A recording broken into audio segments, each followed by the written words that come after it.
Hello friends, next topic है हमारे पास NCERT chapter 7 से इंडक्टिव सर्किट। मतलब एक ऐसा सर्किट जो केवल इंडक्टर कॉइल कंसिस्ट करता हो, मतलब जिसके अंदर केवल इंडक्टर कॉइल हो। तो हम यहाँ पे देखेंगे कि ईएमएफ के साथ में करंट कैसे वेरी करेगा और फेजर डायग्राम भी बनाएंगे। देखेंगे कि इस सर्किट की जो रिएक्टेंस है, मतलब इसकी रेजिस्टेंस कितनी होगी। एक्चुअली यहाँ पे रेजिस्टेंस वर्ड सुटेबल नहीं हुआ करता, हम बोलते हैं इंडक्टिव रिएक्टेंस। हम इंडक्टिव रिएक्टेंस चेक करेंगे। सपोज मेरे पास एक इंडक्टर कॉइल है जिसकी इंडक्टेंस है L, ठीक है। अब जब इसमें करंट इंक्रीज होगा, समझो जब इस सोर्स की वजह से, अल्टरनेटिंग सोर्स की वजह से जब इसमें करंट इंक्रीज होगा तो इसके अंदर एक उल्टी डायरेक्शन में, अपोजिट डायरेक्शन में ईएमएफ इंड्यूस होना शुरू हो जाएगा। करंट बढ़ेगा इधर की तरफ, ईएमएफ इंड्यूस होगा इधर की तरफ, ठीक है। तो इसका मतलब जो ईएमएफ है मैं उसे लिख सकता हूं माइनस, देखो इंड्यूस्ड ईएमएफ की वैल्यू हुआ करती है माइनस के L D I upon D T. तो ये माइनस मैंने इस वजह से लगाया क्योंकि ये करंट के अपोजिट डायरेक्शन में है, तो ये आया माइनस, एक माइनस इसमें ऑलरेडी है D I upon D T, ठीक है। ईएमएफ कितना है, ई नॉट साइन ओमेगा टी। यहाँ ई नॉट का क्या मतलब है, ई नॉट का मतलब है ईएमएफ की मैक्सिमम वैल्यू, ये मैक्सिमम वैल्यू को रिप्रेजेंट करेगा। तो E naught sine omega T is equal to बन जाएगा L D I over D T. तो अगर यहां से मैं डी आई की वैल्यू निकालूंगा तो डी आई बनेगा मेरे पास D I is equal to, ये इधर डिवाइड में मल्टीप्लाई में चला जाएगा, ये मल्टीप्लाई से डिवाइड में आ जाएगा, तो बनेगा E naught upon L sine omega T into D T. अब मैं अगर दोनों साइड का इंटीग्रेशन कर दूं, क्योंकि आई की वैल्यू चाहिए मुझे, ई की वैल्यू तो मेरे पास ऑलरेडी है भाई, ई तो मेरे पास है, मुझे चेक करना कि आई किस तरह से चेंज होगा। तो आई निकालने के लिए इंटीग्रेशन करना पड़ेगा दोनों साइड का। इंटीग्रेट बोथ साइड्स, तो इधर डी आई का इंटीग्रेशन करेंगे, इधर E naught upon L sine omega T into D T. देखो ई नॉट मैक्सिमम वैल्यू है, वो कांस्टेंट है, एल सेल्फ इंडक्टेंस है, वो भी कांस्टेंट है, तो इन दोनों का तो इंटीग्रेशन होने का नहीं, केवल साइन ओमेगा टी का इंटीग्रेशन होगा। डी आई का इंटीग्रेशन आई और ये ई नॉट। साइन का इंटीग्रेशन करने का क्या तरीका है कि साइन का इंटीग्रेशन होगा माइनस के कोस ओमेगा टी, लेकिन दिक्कत क्या है कि टी का जो कोफिशिएंट है ओमेगा वो अपॉन में आ जाएगा, तो एल तो था ही ऑलरेडी, ओमेगा और आ गया, ओमेगा एल। ओमेगा है एंगुलर फ्रीक्वेंसी, ओमेगा क्या है, एंगुलर फ्रीक्वेंसी, ठीक है, ध्यान रखेंगे इसे, cos ओमेगा टी। और जब इंटीग्रेशन करेंगे तो कांस्टेंट भी आएगा, क्योंकि हम लिमिट वाला इंटीग्रेशन तो कर नहीं रहे, अगर हम इसमें लिमिट लगाते तब कांस्टेंट ना आता, लेकिन क्योंकि हमने लिमिट नहीं लगाई तो इस वजह से कांस्टेंट आया यहाँ पे। सिंस ध्यान रखेंगे ये सब जो हैं ये सब डायमेंशनल क्वांटिटीज हैं, इस वजह से सी की वैल्यू जो होगी वो जीरो होगी, सी होगा कितना, zero. So I is equal to बनेगा मेरे पास minus E naught upon omega L cos omega T.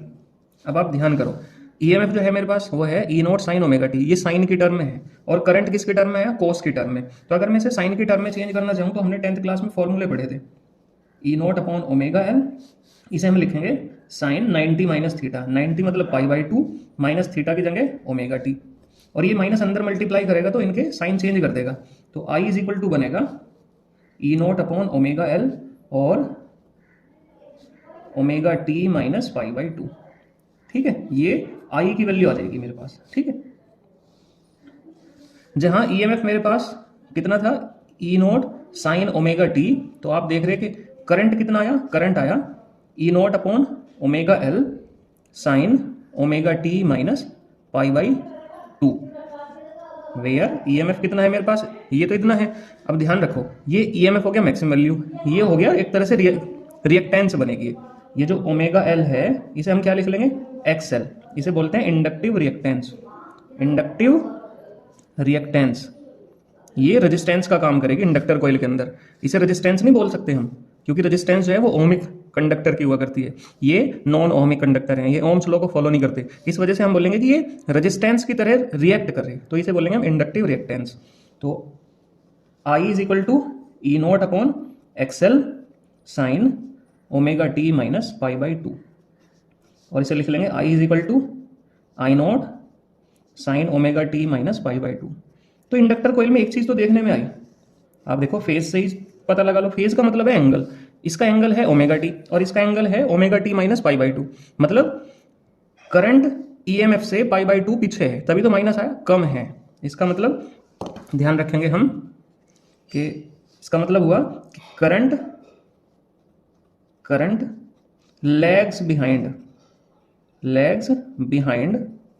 EMF by pi by two phase difference, phase difference. ठीक है, हम इसे ऐसे बोल सकते हैं कि ईएमएफ लीड कर रहा है करंट को, हम इसे ऐसे बोल सकते हैं कि करंट पीछे रह गया किससे, ईएमएफ से, कितने से, पाई बाई टू फेज डिफरेंस से। ठीक है, ध्यान रखेंगे। इसका ग्राफ मैं अभी बना देता हूं आपके सामने।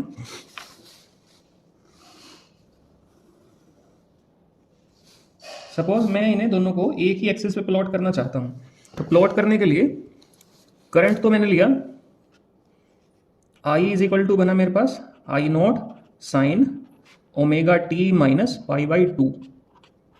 ठीक है, और ईएमएफ कितना है, ईएमएफ को मैं ब्लैक स्केच से रिप्रेजेंट करता हूं, तो ईएमएफ है मेरे पास ई नॉट साइन ओमेगा टी। ठीक है, तो ईएमएफ तो आप देखो चलो कि जब टी की वैल्यू जीरो होगी, इधर मैंने टी लिया, इस वाले एक्सेस पे मैंने टाइम रिप्रेजेंट करा, जब टी की वैल्यू जीरो है तो ईएमएफ भी कितना होगा, जीरो होगा। लेकिन जैसे जैसे टाइम बढ़ता जाएगा ईएमएफ की वैल्यू बढ़ती जाएगी साइन के हिसाब से, तो जैसे साइन का ग्राफ हुआ करता है इसी तरह से ईएमएफ की वैल्यू भी इंक्रीज होती जाएगी और वेरी करती जाएगी। मैक्सिमम वैल्यू कितनी होगी, ई नॉट, और इसी तरह से मिनिमम वैल्यू कितनी होगी, वो होगी माइनस के ई नॉट।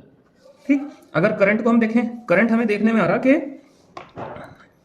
करंट ईएमएफ से पीछे है कितना, पाई by two phase difference, pi by to मतलब 90 डिग्री पीछे है। तो जब ये जीरो होगा तब ये नेगेटिव होगा। आप टी की वैल्यू जीरो रखो तो साइन माइनस के पाई by to, minus pi by to मतलब उस टाइम पे करंट नेगेटिव होगा। ठीक है, तो मान लिया करंट की मैक्सिमम वैल्यू ये है, तो करंट इस टाइम पे नेगेटिव होगा। जब ये मैक्सिमम होगा, जब ये यहाँ पे मैक्सिमम होगा तब ये जीरो होगा। ठीक है, इस तरह से। और जब ये जीरो बनेगा तब फिर ये मैक्सिमम बनेगा, इस तरह से। फिर जब ये नेगेटिव होगा तब ये जीरो बनेगा, और जब ये फिर जीरो बनेगा तब ये फिर नेगेटिव चला जाएगा।